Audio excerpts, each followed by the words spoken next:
అదేవిధంగా మీకు తెలుసు మొత్తం యావత్ రాష్ట్రం అంతా కూడా ఇబ్బంది అవుతున్న విషయం ఫీజు రియంబర్స్మెంట్ విషయంలో. నిన్న భువనగిరిలో అంబేద్కర్ చౌరస్తాలో మేము కూడా కాలేజ్ పిల్లలందరితో కలిసి అక్కడ ప్లకార్డులు పట్టుకొని ప్రదర్శన చేయడం జరిగింది. ఖచ్చితంగా ఫీజు రియంబర్స్మెంట్ అనేది కాంగ్రెస్ ప్రభుత్వం వెంటనే విడుదల చేయాలి. మీరు పేద విద్యార్థులకు చేస్తున్నటువంటి ద్రోహం ఇది. మీరు ఎప్పుడైతే ఫీ రియంబర్స్మెంట్ రిలీజ్ చేయడం ఆపేసిండ్రో అప్పటి నుంచి పేద తల్లిదండ్రులకు టెన్షన్ ఎక్కువైపోయింది.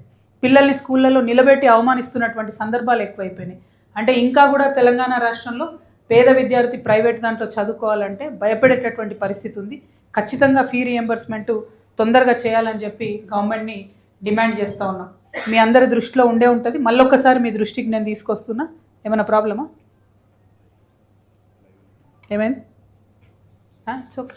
అయితే మీ అందరినీ నేను రిక్వెస్ట్ చేస్తున్నా, పేద విద్యార్థుల తరఫున నేను కౌన్సిల్లో ముఖ్యమంత్రి గారిని నిలదీస్తే ఆనాడు ఆయన మాట ఇచ్చారు ముఖ్యమంత్రిగా, ఏమని, పాత బకాయిలన్నీ తీర్చేస్తాం, కొత్త ఫీ రియంబర్స్మెంట్ ఏది పెండింగ్ ఉన్నా కూడా వెంటనే మేము నెల నెల చెల్లిస్తామని చెప్పి కౌన్సిల్ సాక్షిగా ఆయన చెప్పడం జరిగింది ముఖ్యమంత్రి గారు. కానీ యాజ్ యూజువల్ అన్ని మాటలు ఇచ్చి మర్చిపోయినట్టు ఇది కూడా ఆయన మర్చిపోయి పేద విద్యార్థులకైతే అన్యాయం చేస్తూ ఉన్నారు.